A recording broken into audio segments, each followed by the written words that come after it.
దేవుని కృపను బట్టి అంతకుముందు జాన్ పాస్టర్ గారు ఒకసారి మీటింగ్ పెట్టినప్పుడు ఇది సెమీ క్రిస్ మీటింగ్కి వచ్చాం.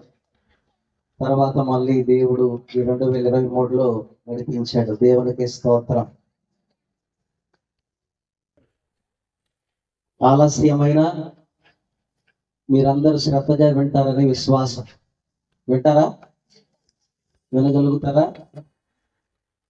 దేవునికి స్తోత్రం. హల్లెలూయా. దేవుని మాటలు వినాలి. కొద్ది నిమిషాలు జాగ్రత్తగా విందాం. క్రిస్మస్ జరుపుకుంటా ఉన్నారు. ఇది క్రిస్మసా semi Christmas? Semi Christmas. Christmas ఎప్పుడు? డిసెంబర్ 25. క్రిస్మస్ గురించి కొంతమందికి అనుమానాలు ఉన్నాయి. కొంతమంది ఏమో జరుపుకోవచ్చు అంటారు, కొంతమంది ఏమో జరుపుకోకూడదు అంటారు. ఏది ఏమైనా క్రిస్మస్ జరుపుకునే వారి గురించి దేవునికి స్తోత్రం, జరుపుకోని వారిని బట్టి కూడా దేవునికి స్తోత్రం. హల్లెలూయా.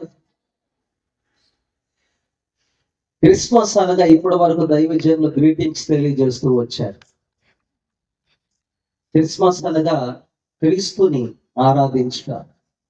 క్రిస్ అంటే క్రీస్తు, మస్ అంటే ఆరాధించుట, క్రీస్తుని ఆరాధించుట. మనమందరము రక్షించబడిన మనమందరము అప్పటి నుంచి ఇప్పటి వరకు అందరము ప్రతి ఆదివారం మన దేవుని ఆరాధిస్తున్నారా లేదా? ఆరాధిస్తూనే ఉన్నాం.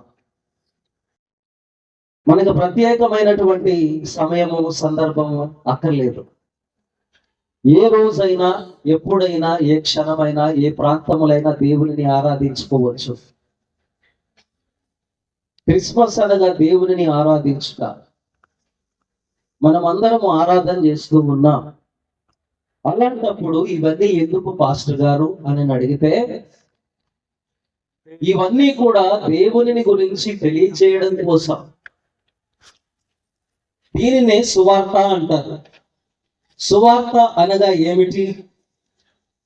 యేసుక్రీస్తు ప్రభు యొక్క జన్మదినము గురించి, యేసుక్రీస్తు ప్రభు యొక్క మరణము గురించి, యేసుక్రీస్తు ప్రభు యొక్క పునరుత్థానము గురించి ప్రజలకు తెలియని వారికి తెలియపరచడమే సువార్త. మనం చేస్తూ ఉన్నది ఏంటి?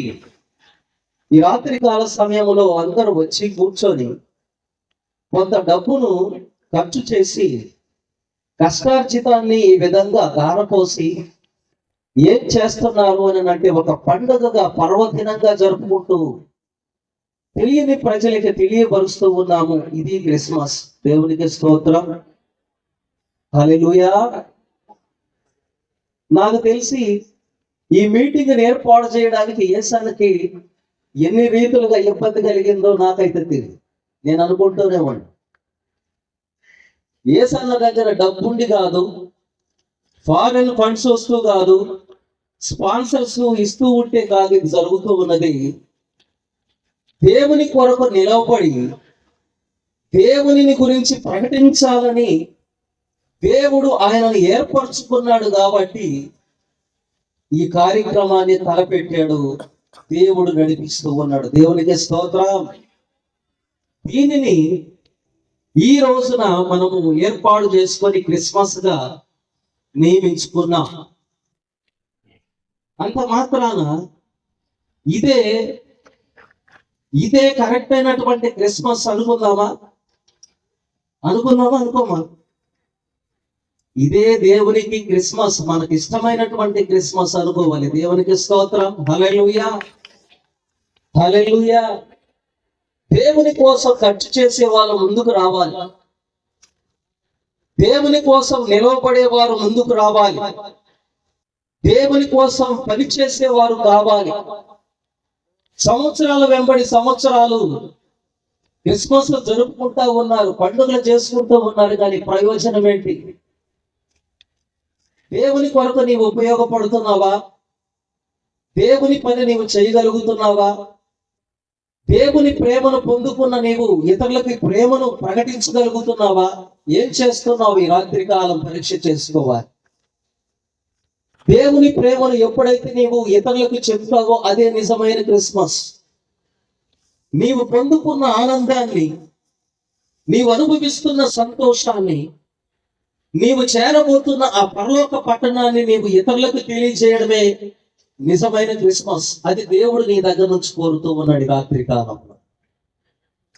పరిశుద్ధ గ్రంథంలో మనం చూస్తే లూకా సువార్త 1వ అధ్యాయం 26 నుంచి చదవండి 29 వరకు. పరిశుద్ధ గ్రంథాన్ని చదువుదాము. 1వ అధ్యాయం లూకా సువార్త 26 నుంచి 29 వచనాల వరకు.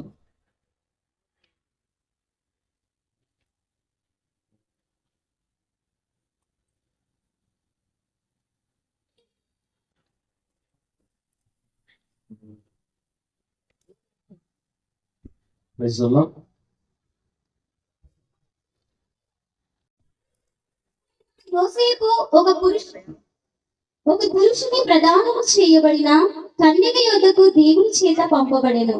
ఆ కన్యక పేరు మరియా.